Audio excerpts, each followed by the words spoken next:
When most people hear the term sundown town, they picture an all-white town, or maybe they picture a warning sign, that said, "Don't let the sun set on you here." Listen, this history is real. But what does exclusion look like when removal wasn't possible? When it's too many of us to get rid of? What I discovered challenged what I thought I knew about American towns. Like, what if sundown isn't a place? What if it's an infrastructure? So today I want to show you where my framework fits into the larger conversation about sundown towns. Historian sociologist James Loewen documented what he called sundown town. He called them majority white towns that excluded black residents through ordinance or through intimidation and violence. In his book, he also identified sundown suburbs a lot. Think of exclusionary white suburbs that are connected to racially diverse cities. This is foundational. This scholarship is foundational. It's worth understanding just how foundational it is. When we talk about sundown towns today, in classrooms, documentaries, in articles, online, and just regular conversations, most of us are referring to his research. He was the major voice that brought these patterns to the public view. Before his work, much of the history around sundown towns was not really called sundown towns, and it was scattered.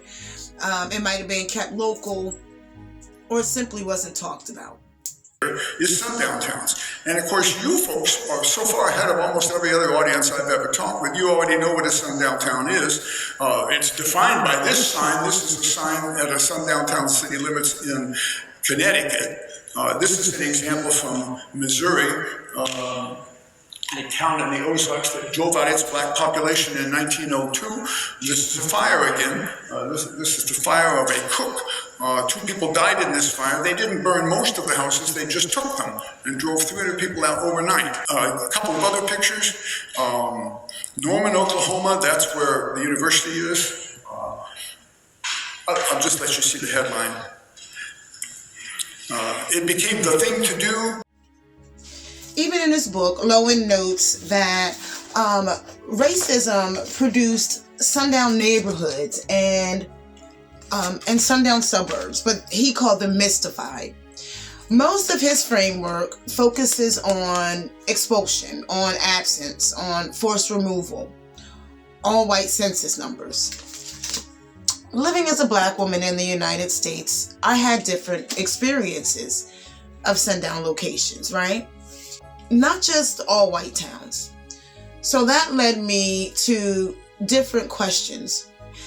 If you look at my old videos about sundown towns, you can see my realization, like in real time. At first, I was simply repeating the towns and locations from other historians, from other sociologists like Loewen. The towns that he had already documented and already named. But something started happening. Y'all started getting into my comment section and started naming names that I couldn't find anywhere on any list, in the book, on the internet. So that led me to asking different questions. Not just what did the census say, but something simpler. Would my ancestors have been safe to walk around this place at night? And that question really changed my entire research.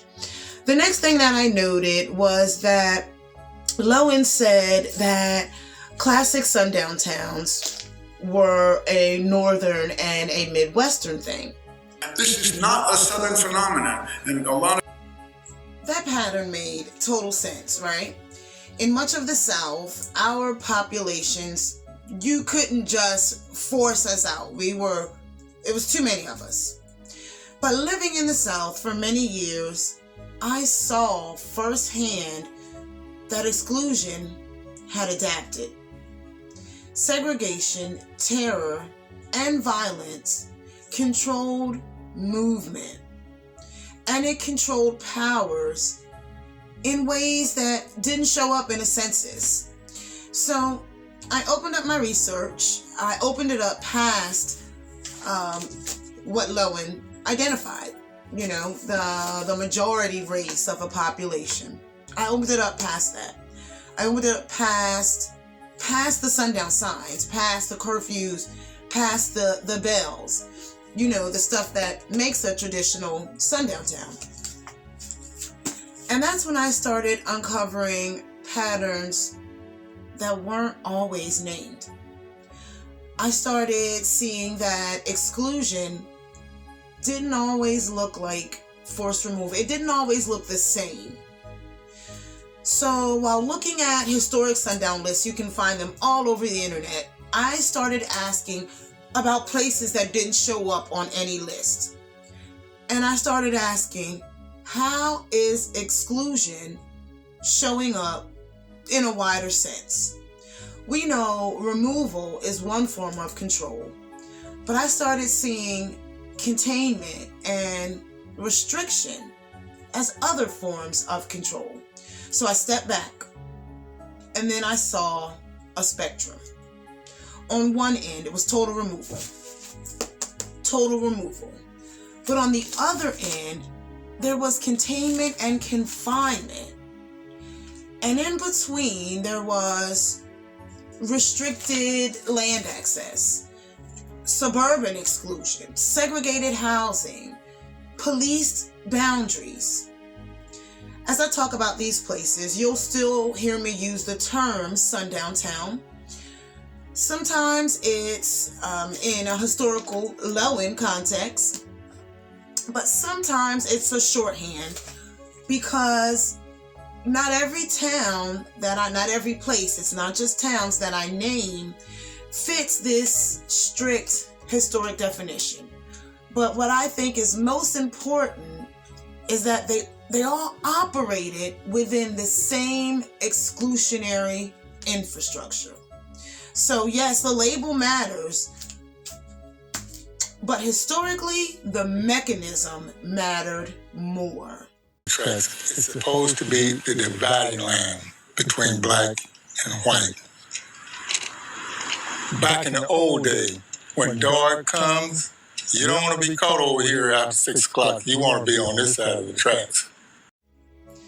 This is what I call the sundown infrastructure. Not just a town, a system. Across this spectrum, I kept seeing 3 mechanisms working together. I kept seeing segregation, terror, and violence. Segregation was achieved through zoning, through housing policies, through redlining like the suburbs. Terror was used to make sure our ancestors stayed in their place. They used things like threats, intimidations, cross burnings, the Klan. And in some places, child, the reputation was enough. And finally, violence, whether it was a mass lynching or mob action, forced removals even, and other forms of strange fruit. Police forces joined in a lot on the violence. This violence could also be used to reinforce those segregated boundaries. Think about this. We had to live somewhere, right? We had to live somewhere. So I saw the pattern that when segregation, terror, and violence worked together to say where our ancestors could live inside of this America, that's where the sundown infrastructure came from. My infrastructure, it opened up the net. It opened up Lowen's net, his sundown net. He looked for exclusion through all white towns or a majority white towns. The infrastructure includes not just all white towns, because again, we had to live somewhere, right? And exclusion didn't always remove our ancestors entirely. In places like the South, exclusion was achieved through boundaries and time restrictions. They locked our ancestors in with boundaries and controlled movement with time. Then they used maps to control the future. Neighborhoods were outlined in red, labeled dangerous, and denied investment, all because of race. So let me clear it up for us. Not every place on this spectrum fits the traditional definition of a sundown town. I'm not trying to redefine this history. This is foundation. I am widening the lens, because if we only recognize where exclusion happened, where there were zero or a very small amount of our ancestors, we lose it. We ignore how exclusion actually worked well, and lasted. I can hear them in the comments now. Well, why does this matter? Why are we talking about it? So today, when we look at housing inequalities, underfunded, unequal schools still today, when we look at policing, when we look at the differences between neighborhoods, we're looking at the aftermath of the infrastructure. So, in other words, I'm saying exclusion operated along a spectrum. And if we want to understand this race thing in the United States, we have to examine the mechanisms, not just the label. In my videos and my upcoming book, you'll see me using this framework. Since the lens that you're given determines what you see, right?